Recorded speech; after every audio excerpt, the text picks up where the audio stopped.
Chapter 7. Back home, Leah usually slept in on Saturday mornings, but that Saturday, the ringing of her doorbell startled her awake.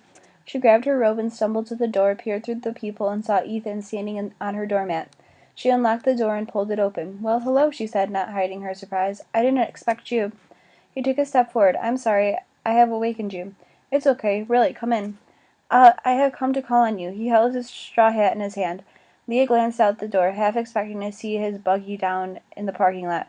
"How did you get here?" "I caught a ride with a farmer headed into town." She rubbed sleep from her eyes. "Give me a few minutes," she hurried off to make herself more presentable, returning quickly, dressed in jeans and a t-shirt, her teeth and hair brushed. "You want a soda? I start every day with one." She felt unnerved. She'd not seen much of Ethan since the night in the woods in the moonlight. Suddenly, here he was, acting as if no time had passed. He followed her into the shoebox-sized kitchen. "I came too early. I waited as long as I could, but I wanted very much to see you. I did not mean to wake you." She glanced at the clock. It was 10 a.m. "What time did you get up?" 5:30. She groaned. "That's indecent. I can hardly get myself to work at 7 every morning." "I would like to call on you tomorrow, too," he said. She took a gulp of soda. "But tomorrow's Sunday. Don't you have church?" "I have decided not to go." The news sobered her. She knew what it meant. "Your family might not like this decision. Papa is not pleased, but he knows it's my right." "Ethan, are you sure about this?" Her run-in with Jonah came back to her. She felt guilty. Would Ethan have made this choice at this time if he hadn't have been for her? "I know I want what I want, Leah." Momentarily overwhelmed by emotion, she handed him a soda and walked back to the sofa. She noticed a large bag bearing the name of a department store propped against a cushion. "Yours?" she asked. "I bought these things last week. May I use one of your rooms?" "Sure. Use the bathroom." She waited on the sofa, thoughtfully sipping her soda. She looked up and stared when he emerged. His Amish clothes had been exchanged for jeans and a blue chambray shirt, his wide suspenders for a belt with a shiny silver buckle. "You look great," she told him. He seemed pleased. "Not Amish?" He sat on the sofa with her, holding his homespun clothing rolled up in a ball on his lap. "Less Amish." "How can I look less so?" She frowned. "Ethan." "It is what I want." His eyes, made even bluer by the hue of the shirt, were serious.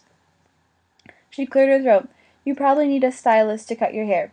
"Ma and Oma have always cut my hair. What should it look like?"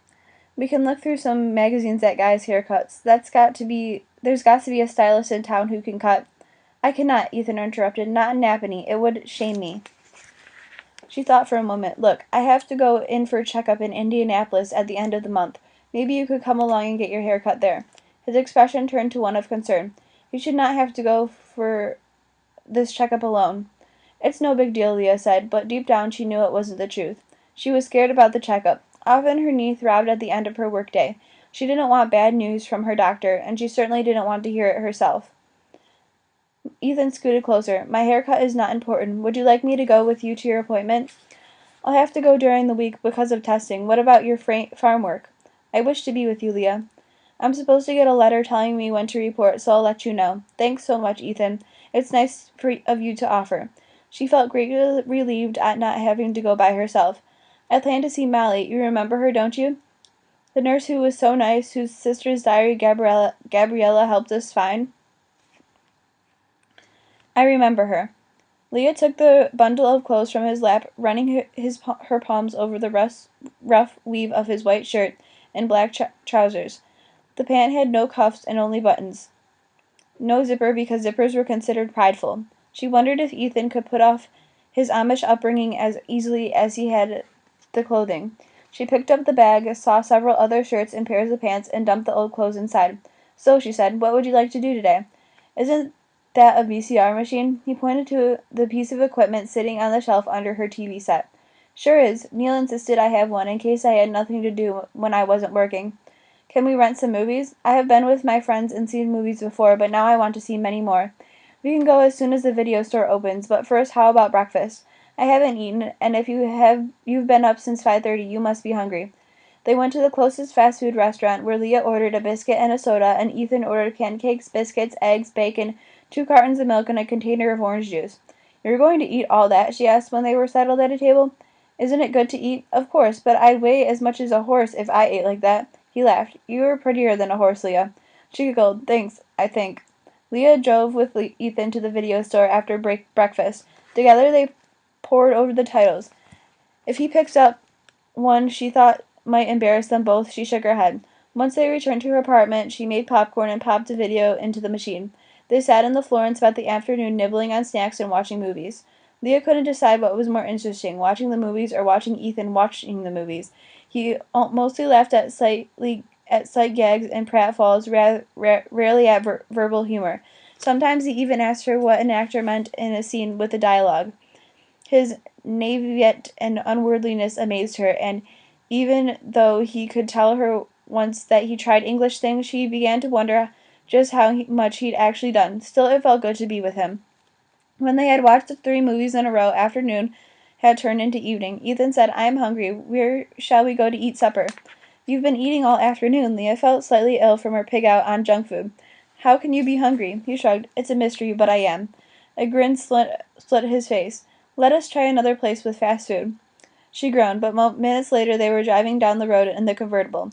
You just like riding in my car, she said above the whoosh of the wind. I like everything I do with you. Tell me, what are your friends doing tonight? The Amish like to go to the rink, but so do the English. It's like a roller rink and game room. Turn right into the next light and I will show you. She drove into a parking lot filled with cars and Amish buggies. Several of the buggies looked less than plain. The harnesses were studded with ornamentations. Even the horses look fancy. Excuse me, Leah said, but are those Amish buggies, or did space aliens drop into this place? Aliens? Ethan's brow puckered. Oh, Leah, you are making a joke. No, the buggies belong to Amish. Some make their buggies fancy. Their parents do not like it, but they do not forbid it. It is our way. Our way was becoming increasingly peculiar to Leah. What she had once thought taboo for the Amish was considered all right if done at certain times in their lives, or at least parents and elders looked the other way while the kids did it. Leah heard music blaring from the skating rink. Inside, the old-fashioned wooden floor was crowded with skaters. In an adjoining room, game tables were set in rows and kids were shooting pool. A selection of video games lined one wall. People looked up as Ethan and Leah came in. Leah was given the once-over. A couple of boys had the nerve to wink at her, but if Ethan was uncomfortable, he didn't show it. He walked over to a table where several couples were shooting pool. Leah, do you remember my friends from the dance? She said she did, even though she didn't, except for Jonah and his sister Martha. She remembered them very well. So, Ethan, you have decided to join us, Jonah said. He eyed Ethan up and down while rubbing chalk onto the tip of his queue. I have decided to be with my friends this summer, Ethan said. All of your friends? Jonah asked. The ones who matter to me, Ethan said. Leah wondered if Jonah and Ethan could ever be friends. Martha stepped forward. We have missed you, Ethan. Leah felt her cheeks redden. Martha ignored her as if she weren't even standing there. Good, Ethan said, slipping his hand into Leah's. Then you will not mind if my friend Leah joins us at our parties. Without blinking, Martha said, Leah is welcome. But Leah didn't feel welcome. She felt like an intruder. Would you like to shoot a game of pool? Jonah asked. No, Ethan said. We've been watching videos all afternoon on Leah's machine. We came here to eat. Jonah studied Leah. Perhaps we can all come over and watch videos sometime. Maybe, she said evasively. Ethan, will Charity ever come to watch videos with you? Jonah asked. If she wishes. Jonah nodded. I will ask her. Leah and Ethan walked over to a booth and ordered a pizza while they were waiting. Leah said, I can't figure out what Charity sees in him. He's Amish, Ethan said with a shrug. There are plenty of Amish guys around. Why him? This you will have to ask my sister, but everybody knows that Jonah has had his fling. He will return to Amish ways. She had heard this from Jonah himself. Do you guys ever not return to Amish ways? Yes, he said quietly. Color crept up his neck, and Leah knew there was something he wasn't telling her. But what? She wanted to ask, but she didn't. There was something neither Ethan nor Charity seemed to want to tell her. It maddened her, but she swore she wouldn't pry. If Ethan trusted her, he would tell her. She would wait. If it took all summer, she would wait for him to open his heart totally and tell her the secrets of his soul.